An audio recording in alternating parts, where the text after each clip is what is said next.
Hello, Eckhart. Hello. Thank you for being here.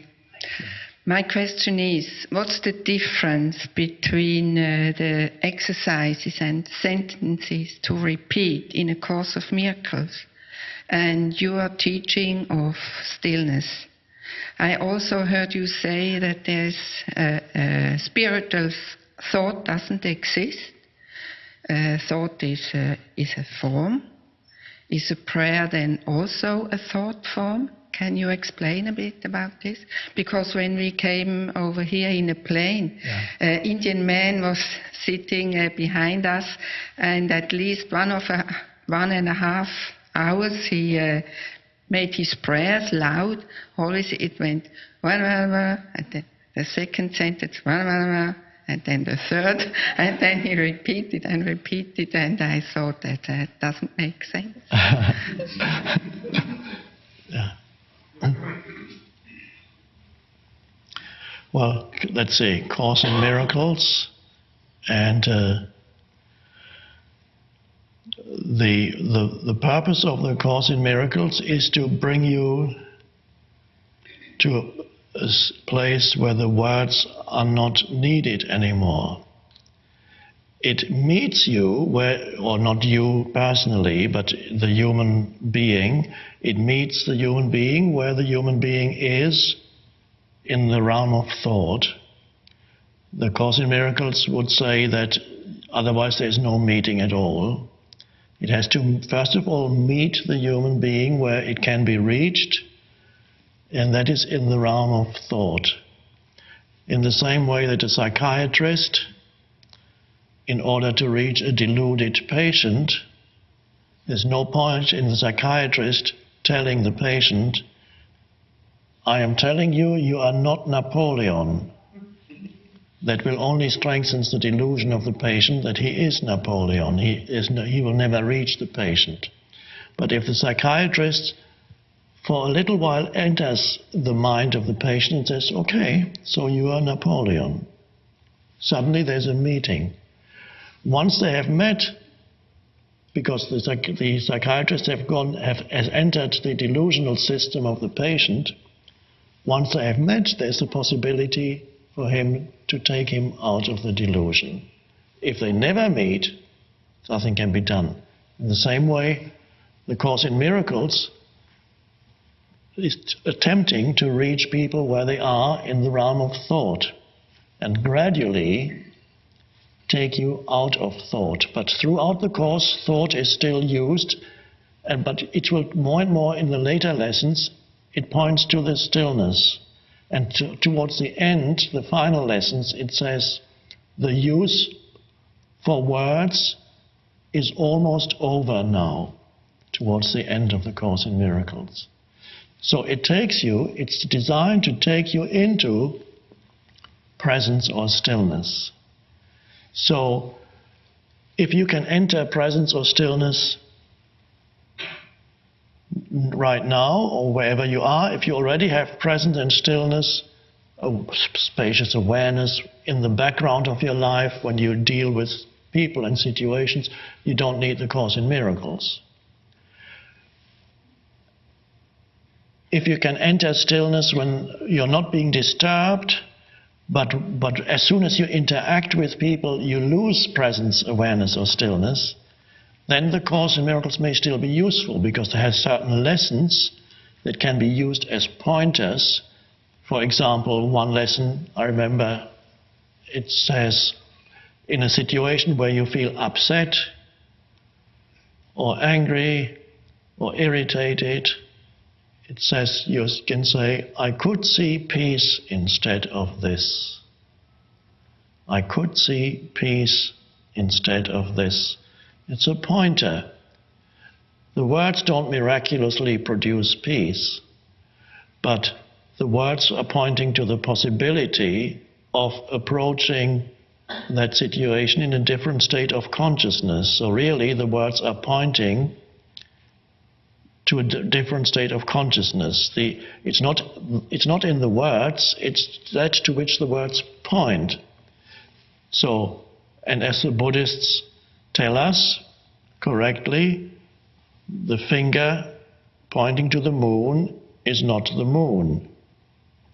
Only the dog might think that the finger pointing to the moon is the moon, because if you tell the dog, go there, most dogs, it will look at your finger. So it's not the words are pointers. And particularly useful, of course, in Miracles for human interaction. It really uses relationships as spiritual practice. And that's a good thing. So many lessons can be applied to relationships, and you need it, or if the course is right for you, it's definitely not for everybody, but it might be useful for some people who still find that they have a lot of conflict with other people and a lot of upset with other people. So you can bring the lesson into relationships. If you don't have that anymore, of course you don't need the Course in Miracles. And even if you understood deeply or could practice deeply just lesson 1 of the Course, it has 365 lessons, just do lesson 1, nothing that I see here means anything. That's what the lesson tells you. This table doesn't mean anything, this flower doesn't mean anything, this room doesn't mean anything. What does all that mean? It means you're giving up all your interpretations and judgments. You're cleaning the blackboard of your mind, erasing all the scribbles on it, or let's call it deleting all the noise on the tape. No, they don't have tapes anymore. They delete all the digital signals, whatever they in your mind. Nothing that I see here means anything, takes you to a place of not knowing anymore. And what's left when nothing means anything? You're not thinking anymore. If you could do deeply lesson 1, don't need anything else. So, because it would stop your mind from its useless interpreting and judging and so on. So, in your own life, have you already practiced Course in Miracles lesson? Mm-hmm. If you still find difficulties in relationships with other people, you can still use it. Then it can help you to become more conscious there. In the end, it takes you to the essence of this teaching, which is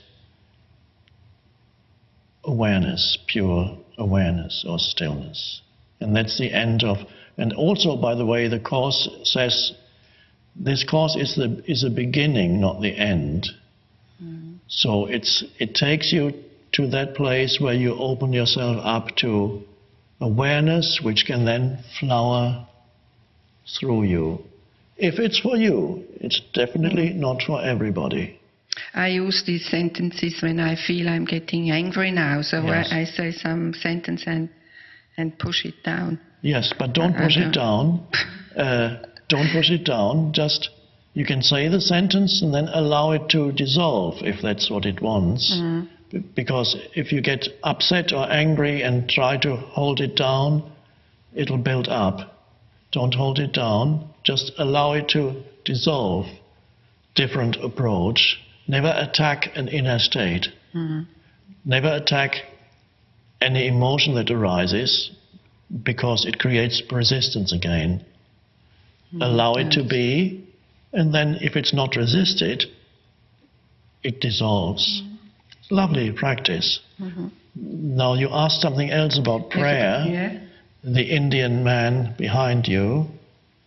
And in general, prayers, is this a talking to me, or how do you explain prayers?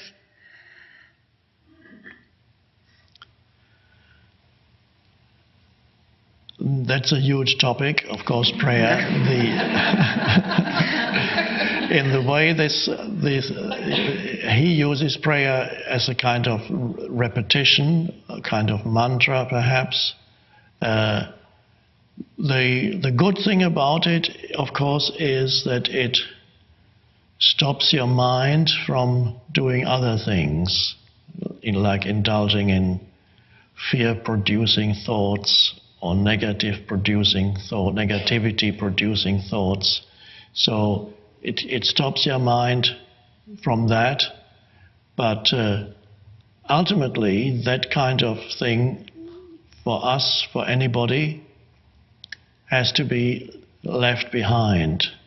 When Jesus said, pray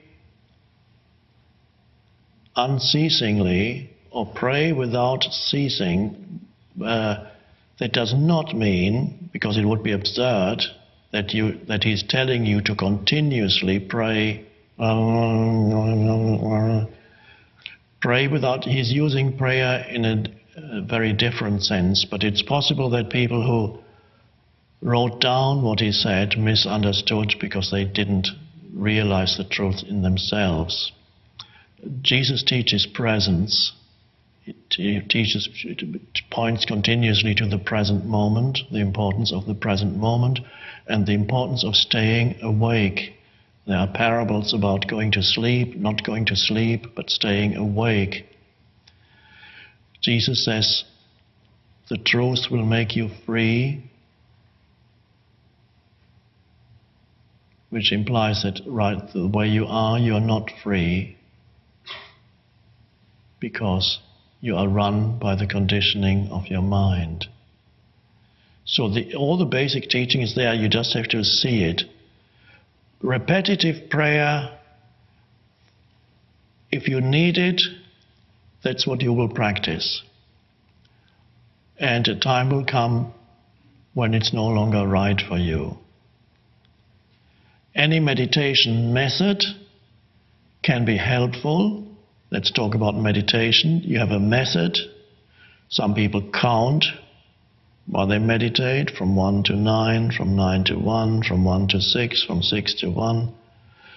They count their breath, or they do this or that.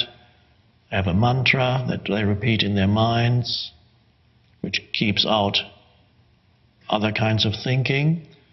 Now, the purpose of a mantra is not to be stuck with the mantra, but to eventually let go of the mantra. The mantra reduces all thinking to just one thought movement. So you can focus on that, and then it's meant to be dropped. When you drop the one thought that was left, first your mind was full of all kinds of thoughts. Then the guru comes and says, I will give you a mantra. You repeat every day 500 times. And if you do that, it brings your mind to a one-pointedness. Some people then get attached to the mantra. My mantra.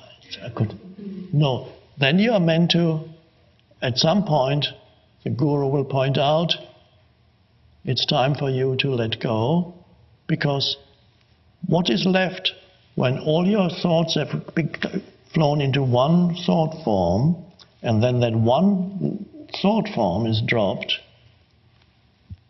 just awareness is left. So it can take you there. If you don't get stuck on the way, if you get stuck on the way, then you're stuck until you suffer a bit more again. So let's leave it at that. It's knowing when to let go of something that is helpful for a while. Like a ladder, you climb up a ladder and then you don't need it anymore. Or the Buddha has the famous example of a raft you use to cross a river. The raft in when the Buddha uses the parable of the raft, he's talking about the teaching, Buddhist teaching and Buddhist practice.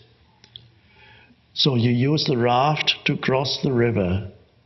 When you have crossed the river, you don't carry the raft around with you. It's heavy. There's the point where you let go of the raft. And there's complete freedom then. And whether you still call that Buddhism or whether you still call yourself a Buddhist is up to you. But suddenly there's freedom. That's something is helpful for a while until it's a hindrance. Any kind of practice. And in the end, there is just awareness, presence, consciousness. And some gurus teach that directly. They don't give you, they hardly give you any technique. And that's for certain people who are ready for that, that's fine. So it's what you feel drawn to is what is right for you. And then know when it's time to let go. Thank you.